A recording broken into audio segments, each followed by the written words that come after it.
पितृभ्यो वंशऋषिभ्यो माधव्यो नमो गुरुभ्यः सर्वोपप्लवरहिता प्रज्ञानघना प्रत्यगर्थो ब्रह्मैवाहमस्मि।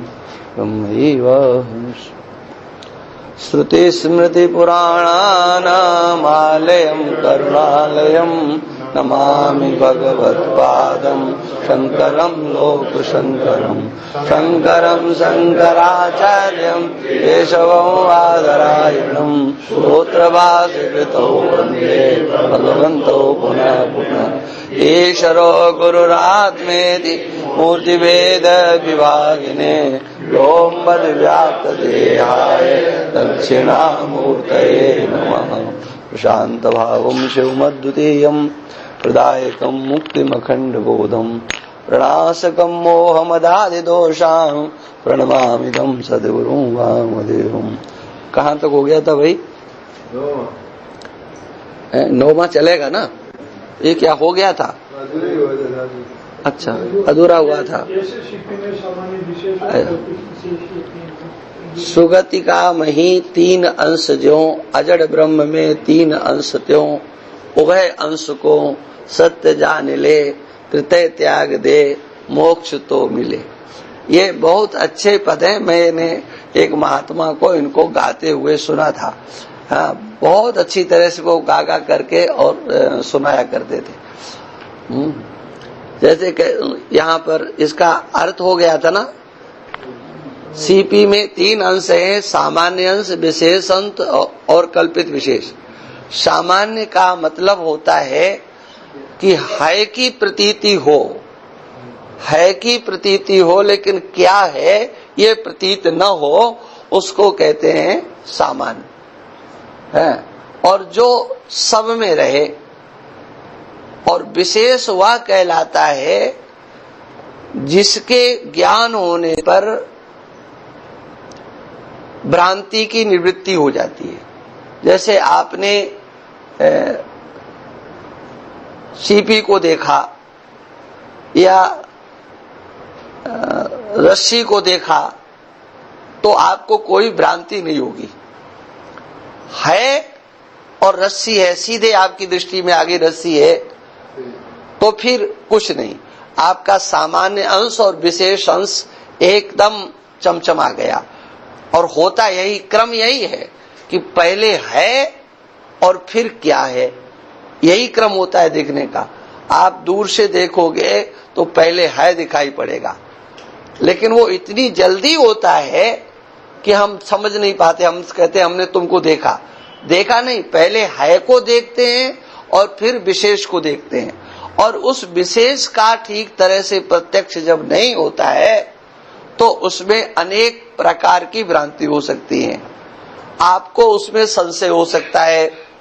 जैसे रस्सी को आपने नहीं देखा, है देखा, और आपको भ्रांति हो सकती है, संशय हो सकता है कि इसको रस्सी माना जाए कि सर्प माना जाए, या सर्प माना जाए या जल की धारा माना जाए, सर्प माना जाए कि इसको दंड माना जाए।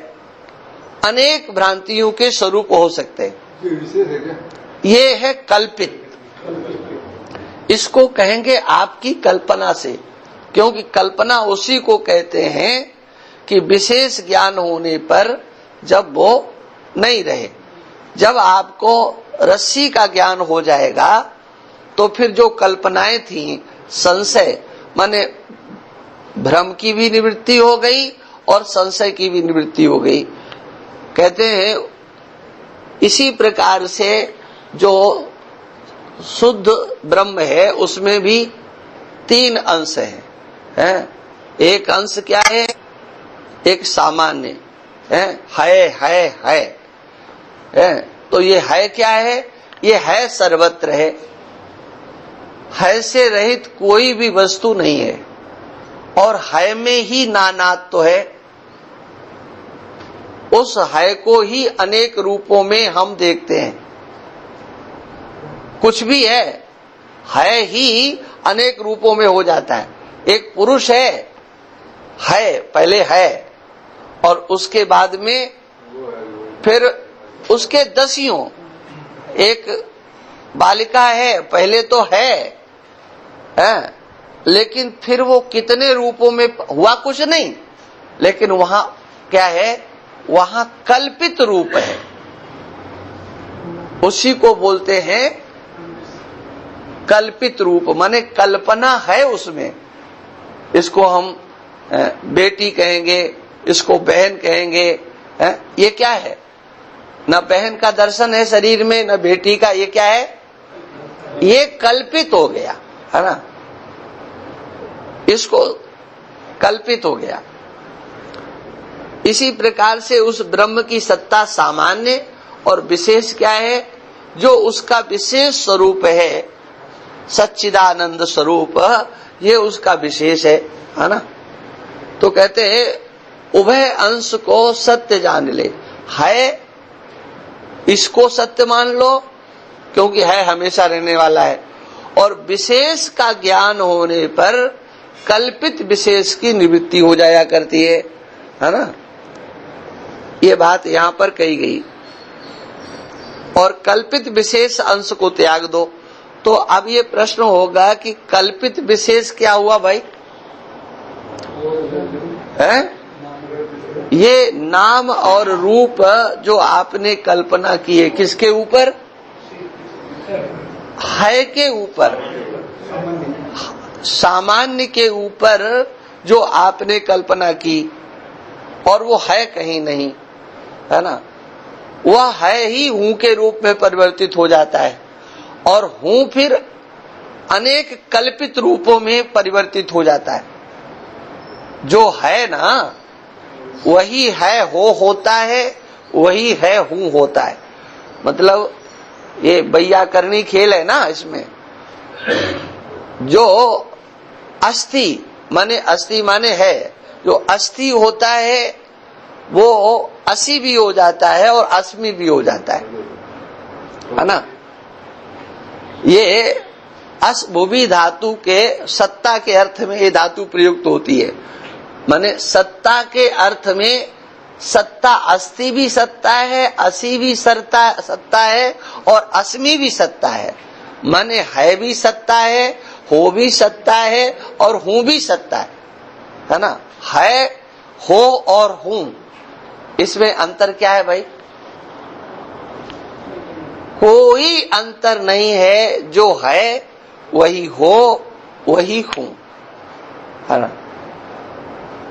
लेकिन है हो हूं, इसके ऊपर कल्पना हो गई। अपने पर हम विचार करेंगे तो हूं तो मैं क्या हूं, और वो व्यभिचारी हो जाता है, वो असत हो जाता है, वो मिथ्या हो जाता है, जो अनेक रूपों में हो जाता है और जिसका सही तरीके से निर्णय नहीं हो, है ना। चाहे वो है पर लागू कर दो, चाहे हो पर लागू कर दो, और चाहे हूं पर लागू कर लो, जिससे आपको ठीक समझ में आ जाए। चीज एक ही है, चाहे है पर विचार कर लो, चाहे हो पर विचार कर लो, और चाहे हूं पर विचार कर लो, है ना। क्या हुआ, अरे तो तुम क्या हो, हम तुमसे कह रहे हैं कि तुम क्या हो, तुम, अरे नहीं नहीं नहीं नहीं, ओ नहीं, हो को देखो। एक बालक कह रहा है आपका तुम पिता हो, तुम्ही को, हो को ही, और एक पौत्र कह रहा है कि तुम, अरे हो और क्या, वो, अरे चाहे तो अन्य की दृष्टि से विचार करो और चाहे अपनी दृष्टि से विचार करो, वो प्रयोग तो तुम्हारे लिए ही हो रहा है। हाँ, कोई दूसरा तुम्हें अन्य पुरुष के रूप में, ये दादा है, ये नाना है, ये चाचा है, ये पिता है, अब हो के रूप में प्रयोग नहीं कर रहा, किसके रूप में कर रहा है के रूप में।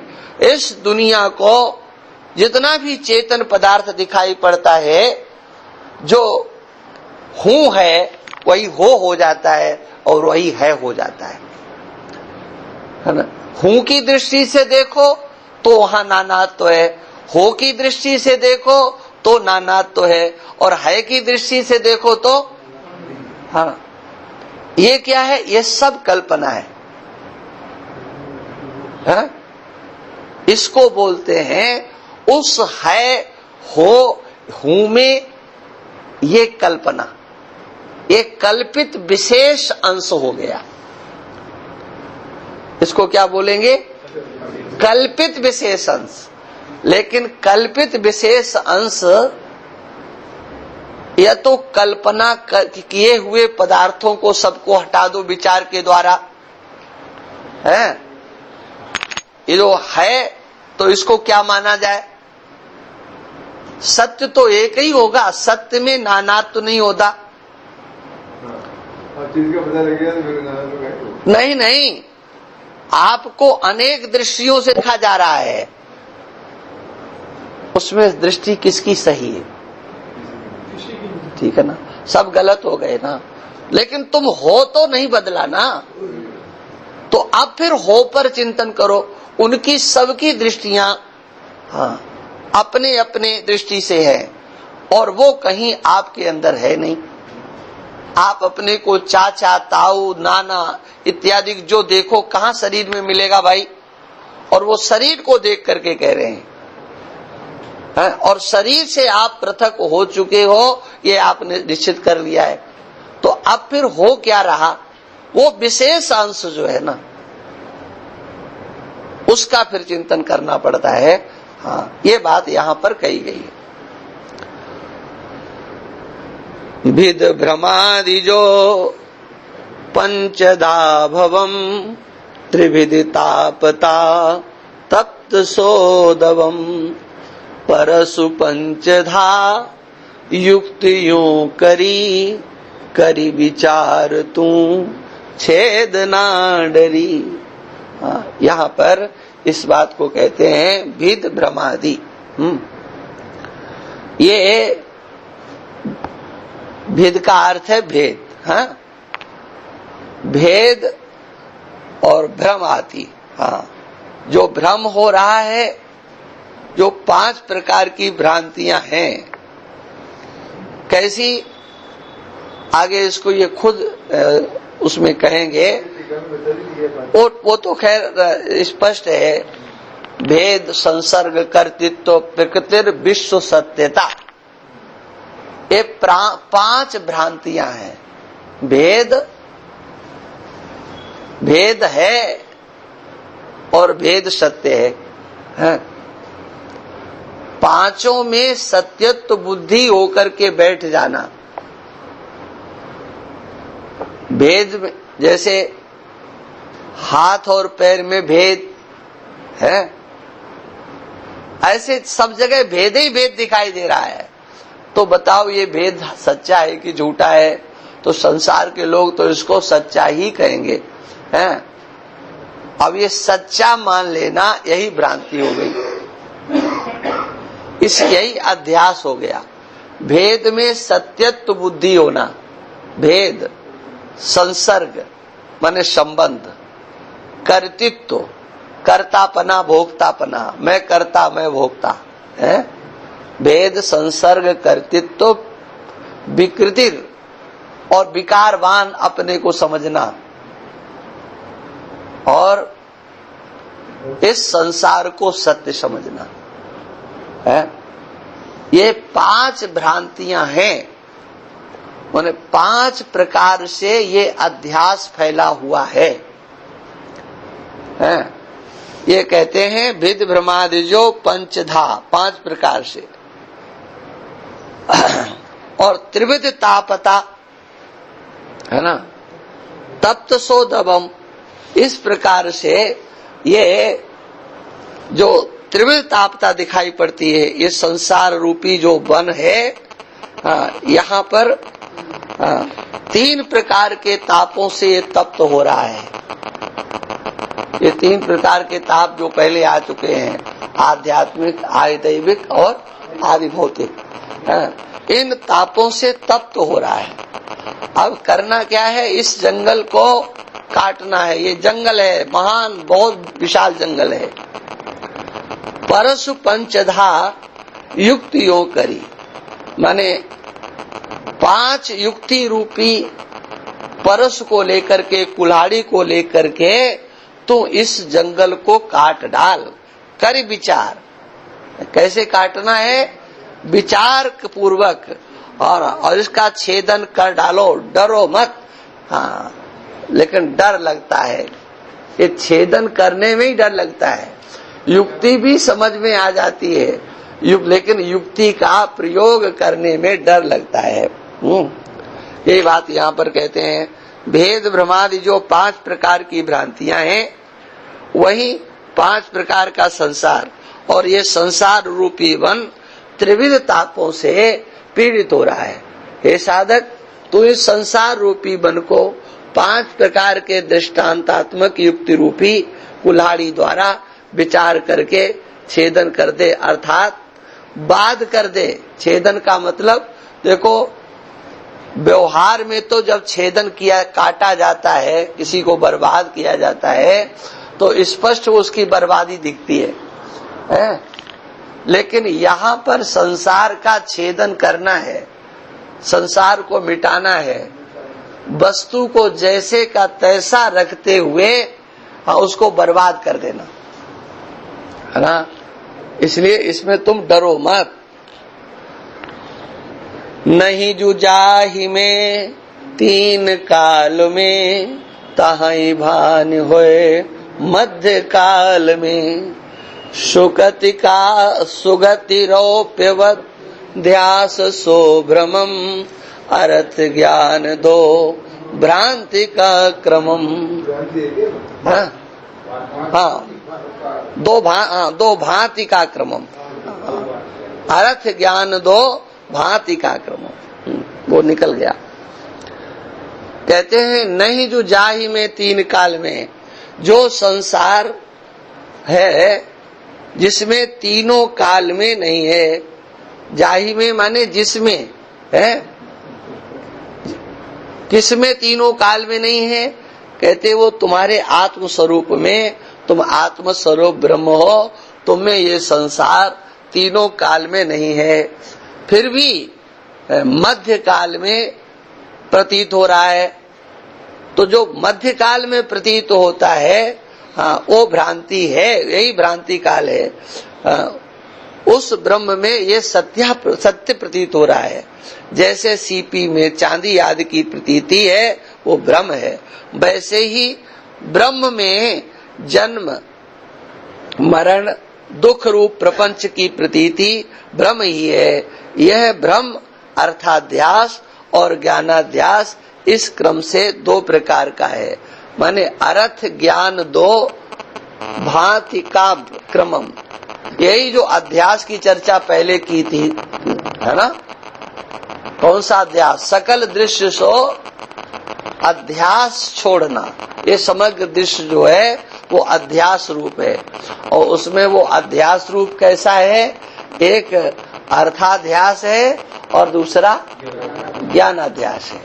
हाँ, एक हमको संत मिले ऋषिकेश में, आश्रम में भी आते हैं, तो वो कहने लगे कि खूब हमने इसमें कोशिश करी कि अर्थाध्यास और ज्ञानाध्यास समझ में आ जाए। हाँ, और खूब मेहनत किया, और लेकिन ये आया नहीं, जबकि सीधा है ना, बिल्कुल सीधा सीधा है। हाँ, इसलिए हमने बताया ना कि हमको जब इस एक कला पढ़ते हैं, ये ध्यान आता है इसका, तो पूज्य महाराज श्री की वो स्मृति मेरे को याद आ जाती। उन्होंने कहा कि बेटा, ये 6ठी कला अगर तुम्हारा वो भगवान पढ़ा दे, उसका अर्थ कर दे, तो तुम जो कहोगे सो हम करने को तैयार हो जाएंगे। एक अर्थाध्यास है और एक ज्ञानाध्यास है। ये 2 प्रकार से है, और है बिल्कुल सरल। देखो हम बताए दे रहे हैं, नहीं तो अर्थाध्यास ज्ञानाध्यास करते हम आपको पढ़ा दें, गारंटी से समझ नहीं आएगा। देखो, अर्थ विषय को कहते हैं, अर्थ नाम विषय का होता है ना। और विषय वह होता है जो दृश्य होता है। और जो दृश्य होता है वह केवल दृश्य नहीं होता है, वहां पर दृश्य के साथ ज्ञान होता है। अच्छा, कैसे? देखो, सीपी है ना? नहीं, सीपी है तो आपको अर्थाध्यास नहीं होगा। सीपी को आपने सीपी के रूप में नहीं समझा तो आपको प्रतीति हुई क्या? चांदी है? तो चांदी है, यह प्रतीति और उसका ज्ञान, ये दो चीजें हो गई। एक विषय हो गया और एक विषय का ज्ञान हो गया। रस्सी में जो सर्प आपको प्रतीत होता है, रज्जु सर्प, तो यहां दो चीजें हैं। अर्थ के रूप में विषय सर्प है और विषय ज्ञान है ना? ज्ञान नहीं हो और विषय बना रहे तो क्या संभव है? इसलिए अब ये भ्रम क्या है? वो जो अर्थ है ना, वहां नहीं है, यही नाम अध्यास है नहीं और प्रतीत हो रहा है, यही अर्थाध्यास है। और उस अर्थाध्यास को जिससे प्रकाशित किया जा रहा है वो ज्ञान, ये दोनों के दोनों कहाँ हैं भाई? वहां है, सीपी में है या रस्सी में। सर्प और सर्प का ज्ञान ये कहाँ है? नहीं, है ही नहीं, है ना? अगर वहां पर सीपी में चांदी हो तो किसी दूसरे को दिखाई दे, है ना? नहीं, कागज भी दिख रहा है किसी को, बॉर्डर भी दिख रहा है, लेकिन कोई ऐसा भी है जिसको सीपी दिख रही है। अब उस सीपी देखने वाले के दृष्टि में न कागज है, न बॉर्डर है और न चांदी है, तो फिर ये तुम्हारी दृष्टि में कहाँ है भाई? ये बताओ, ये तुम्हारे पास कहाँ है? वहां नहीं है। ये कहाँ है? ये हमारे अंदर है। ये जो अर्थ और अर्थ का ज्ञान, न तो वहां अर्थ है, न तो वहां विषय है, और न विषय का ज्ञान है, क्योंकि विषय में ज्ञान नहीं होता है। अरे वहां विषय नहीं है ना, वहां विषय नहीं है, लेकिन आपको विषय की प्रतीति हो रही है, इसी का नाम अध्यास है, इसी का नाम अर्थाध्यास है ना? है सर्प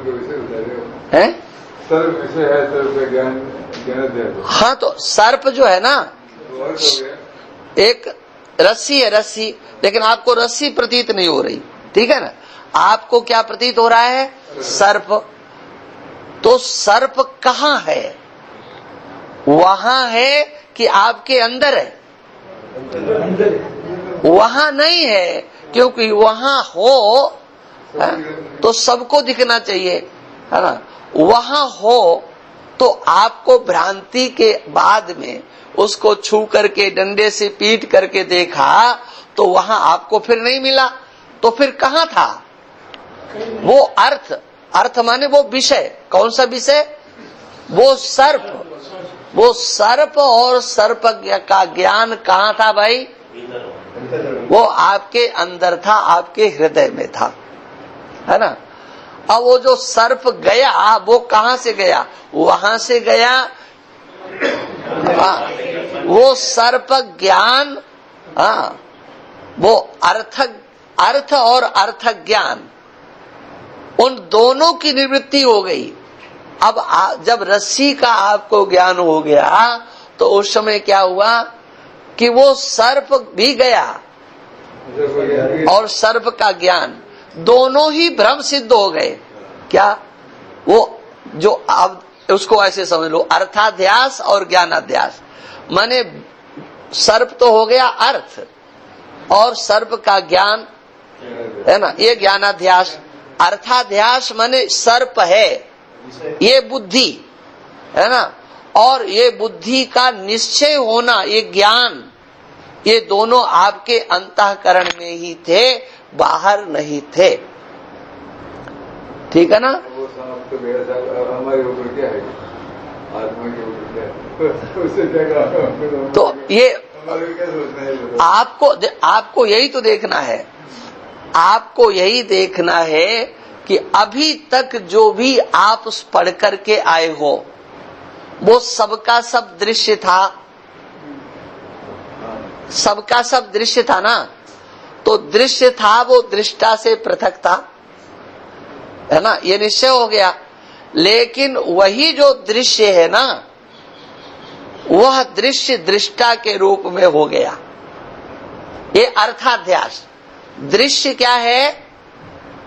वो अर्थ है, और अर्थ का ज्ञान। तो दृश्य अर्थ हो गया और उसका ज्ञान, ये दोनों आपके है के रूप में, हो के रूप में और हूं के रूप में प्रतीत होने लगे। इसी का नाम अध्यास है, ध्यान रखना। जिसको आप दृश्य कह करके आए, अपने को अलग करके आए, है ना, ये जवानी जमा खर्च था। इसलिए आपने अगर अपने को ज्ञान स्वरूप समझा तो अहम मनुष्य, ये कैसे वृत्ति उठ रही है? तो अहम मनुष्य, ये जो वृत्ति उठ रही है, ये किसको लेकर के? दृश्य को लेकर के। ये दृश्य अर्थाध्यास हो गया। ये दृश्य क्या हो गया? अर्थाध्यास। और उस अर्थाध्यास में आपका ज्ञान काम कर रहा है।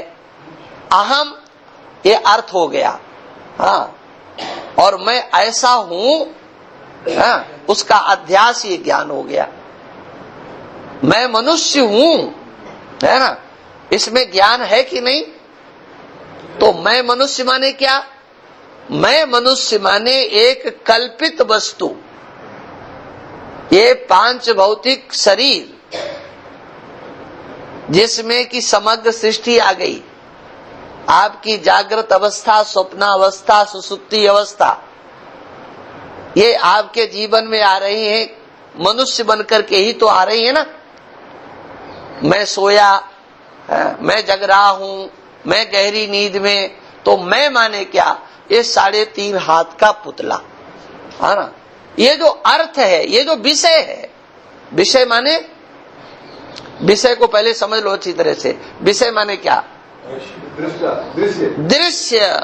ये जो विषय है ना, दृश्य है ना, वही विषय बन गया, हाँ। और वो विषय किस रूप में बन गया?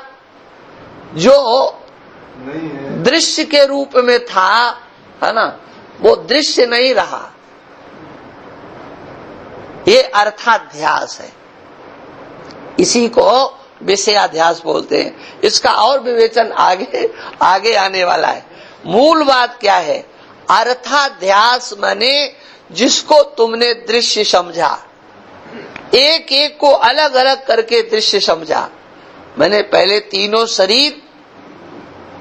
शरीर जिससे बनते हैं वो सारा मटेरियल, है ना, पंचीकृत पंच महाभूतों से ये स्थूल शरीर, अपंचीकृत पंच महाभूतों से सूक्ष्म शरीर, और वह अविद्या कारण शरीर, जिस तीनों को आप दृश्य समझ करके आए। बार बार यही मैं 2 दिन से इसी बात को तो कह रहा हूं ना, कि पहले आप दृष्टा बन करके देखो, तब ये यहाँ पर आकर के आप चल पाएंगे, कुछ समझ पाएंगे। उसके बाद क्या आया था? उसके बाद आया था पंचकोशों का वर्णन, है। उन पंच कोशों में आपने प्रत्येक को एक एक को अलग अलग कर दिया। मनोमय कोश, विज्ञानमय कोश, आनंदमय कोश, प्राणमय कोश, जो सूक्ष्म शरीर में एक पूंजीभूत करके बताए गए थे, उन्हीं को आपने चिथड़े कर दिए, अलग अलग बिखेर दिया। और बिखेर करके क्या किया? उनको सबको दृश्य कोटि में डाल दिया।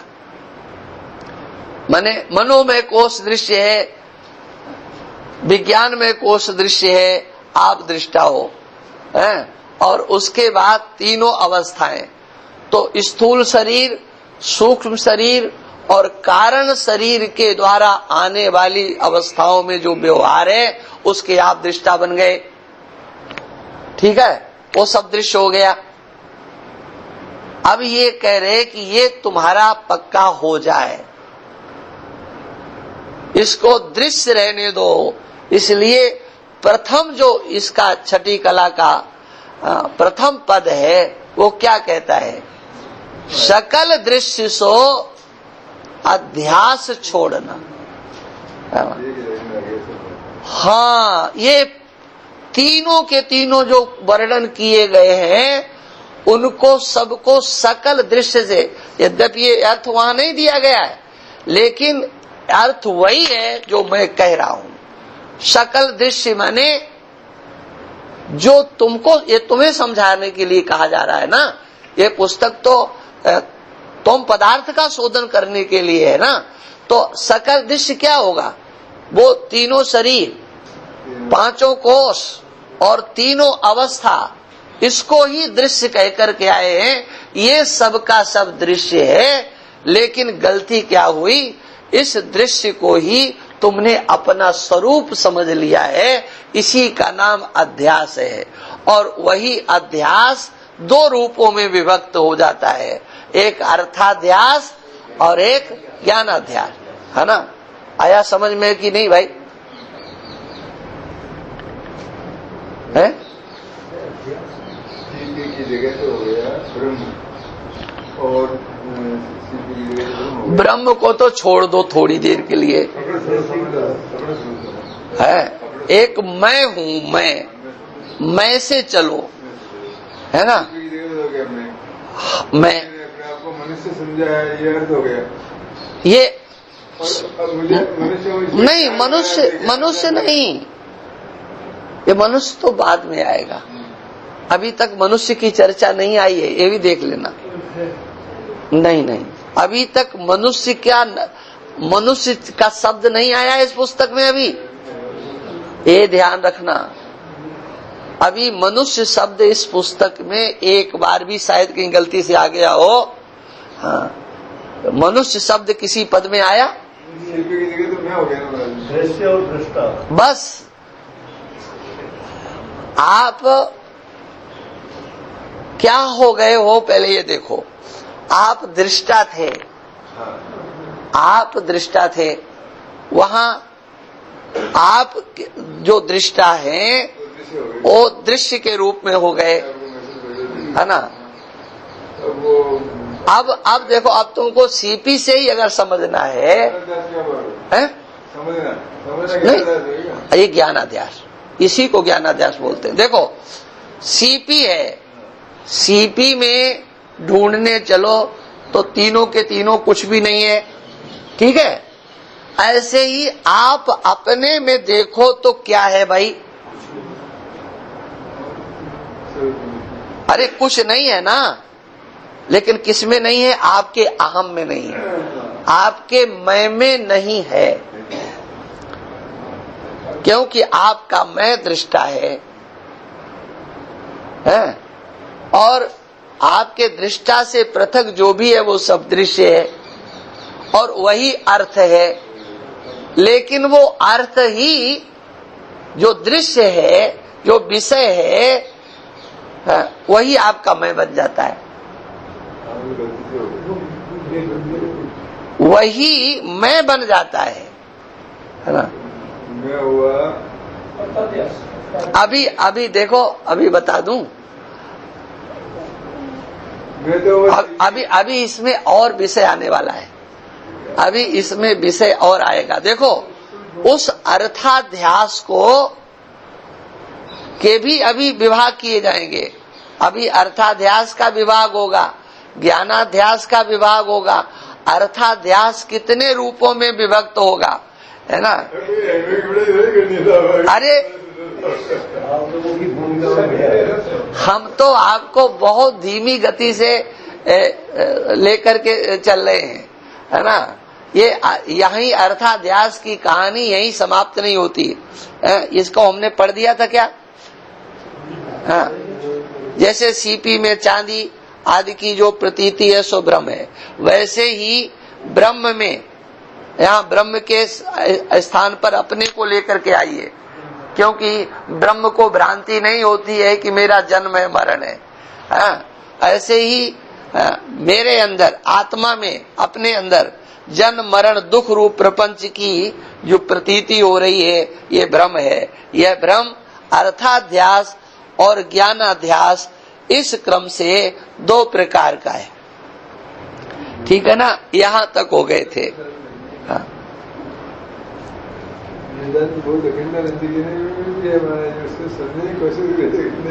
नहीं, हाँ, ये तो बस आ जाए समझ में। अच्छा, है भी कुछ नहीं, खेल भी कुछ नहीं है। हाँ, लेकिन अब वो समझ में नहीं आता तो नहीं आता। हाँ, इसी के लिए तो भगवान से प्रार्थना करनी चाहिए कि ये खेल समझ में आ जाए, बस, है ना। समझ में तो आ रहा है, दिखा के हम दे नहीं है, लेकिन वो निष्ठा ही नहीं हो रही। हाँ, द्विविध बेम है ज्ञान अर्थ को, अर्थ भ्रांति वा सद विधाव को, सकल ध्यास जे जगत में दसे, सब तुसाई ब्याही के बीच में धसे। देखो यहाँ पर जो कुछ कहा गया है ना, इसकी टिप्पणी को थोड़ा हम आपको समझा देते हैं।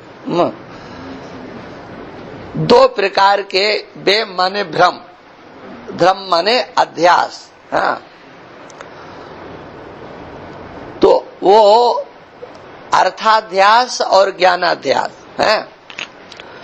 ये फिर 2 प्रकार के हो जाते हैं। द्विविध भेम है माने ये 2 प्रकार के हो जाते हैं। फिर कौन कौन से? अर्थाध्यास और ज्ञानाध्यास है। 2 प्रकार का ज्ञानाध्यास और 2 प्रकार का अर्थाध्यास। और फिर उसके बाद में अर्थ भ्रांति माने जो अर्थाध्यास है वो फिर 6 प्रकार का कहा गया है। हाँ, उसमें षड विधा बको माने कहा गया है ना। ये 2 प्रकार का अर्थाध्यास पहले किस किस तरह का है तो देखो यहाँ पर टिप्पणी में लिखा हुआ है। एक तो स्वरूपाध्यास और एक संबंधाध्यास है ना, ये अर्थाध्यास है। वो पहले वो अभी नहीं समझ में आएंगे, पहले इतना समझ लो। एक स्वरूपाध्यास है और एक संबंधाध्यास है। हाँ, और उसी प्रकार से जो ये ज्ञानाध्यास है ये कैसा है? ये भी अपरोक्ष ज्ञानाध्यास, अपरोक्ष माने प्रत्यक्ष ज्ञानाध्यास है, और एक परोक्ष ज्ञानाध्यास। ये इस प्रकार से है, इसका वर्णन यहाँ पर किया गया है।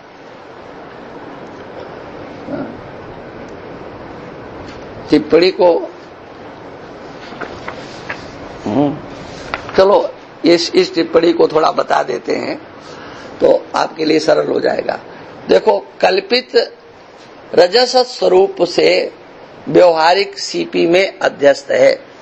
कल्पित रजत स्वरूप से व्यवहारिक सीपी में अध्यस्त है। रजत क्या है? वो कल्पित है। रजत वहां है नहीं, है ना, वो कल्पित है ना। प्रतीत हो रही है, लेकिन कहाँ प्रतीत हो रही है? सीपी में। सीपी की सत्ता है, सीपी कल्पित नहीं है ना। व्यवहारिक सीपी में अध्यस्त है, और जो अध्यस्त होता है उसका बाद होता है। अध्यस्त का बाद होता है। पहले आप बाद करोगे, हाँ, तभी जाकर के काम चलेगा। माने सीपी में चांदी की प्रतीति फिर भी आपको हो सकती है। सीपी को सीपी समझने के बाद भी आपको चांदी की प्रतीति हो सकती है, लेकिन सत्यत्व बुद्धि नहीं होगी।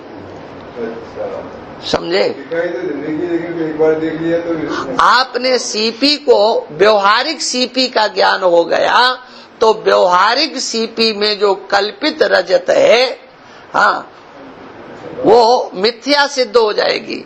माने मिथ्या सिद्ध होगी, माने रजत का बाद हो जाएगा।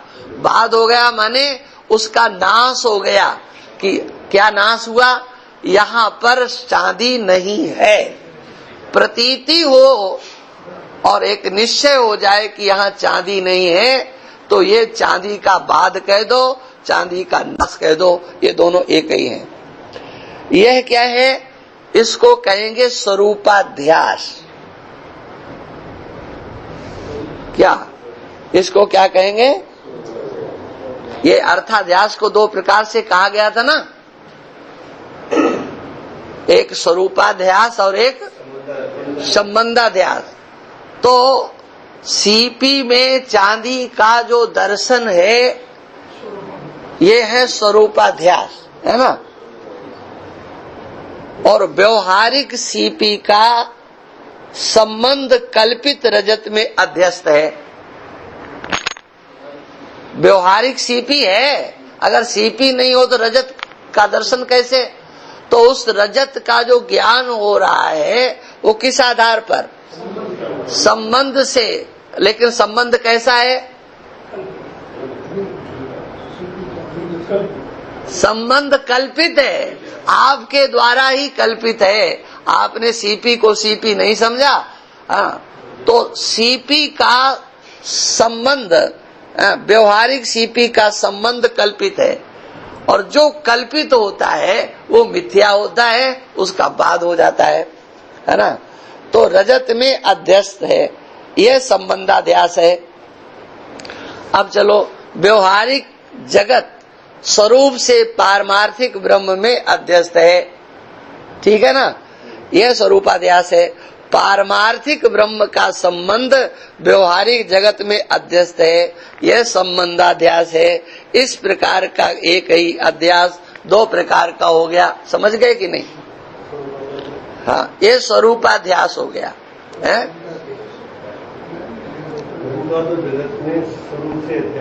हाँ, देखो, जो अध्यस्त होता है उसका बाद होता है, एक सीधा गणित।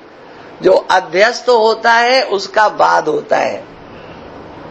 और ब्रह्म जो है ना, वो कहीं अध्यस्त नहीं हो सकता, क्योंकि उसका कभी बाद नहीं होता है। इसलिए वहां क्या है? वहां केवल संबंधाध्यास है, संसर्गाध्यास है। अध्यास माने प्रतीति हो रही, जैसे सीपी में चांदी की प्रतीति हो रही है, ऐसे ब्रह्म में जगत का संसर्गाध्यास है, संबंधाध्यास। हाँ, क्या? जगत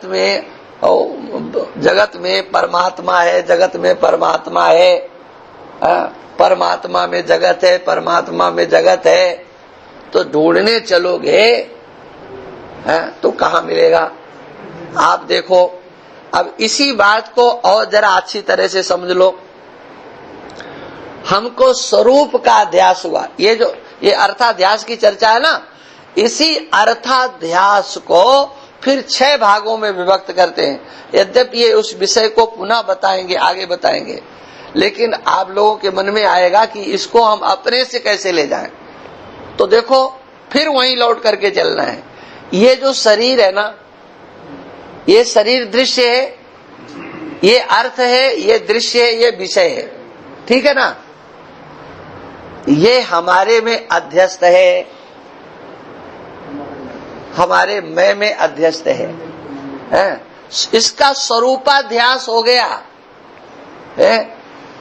ये जो आकृति है, हम अपने को शरीर तो नहीं मानते।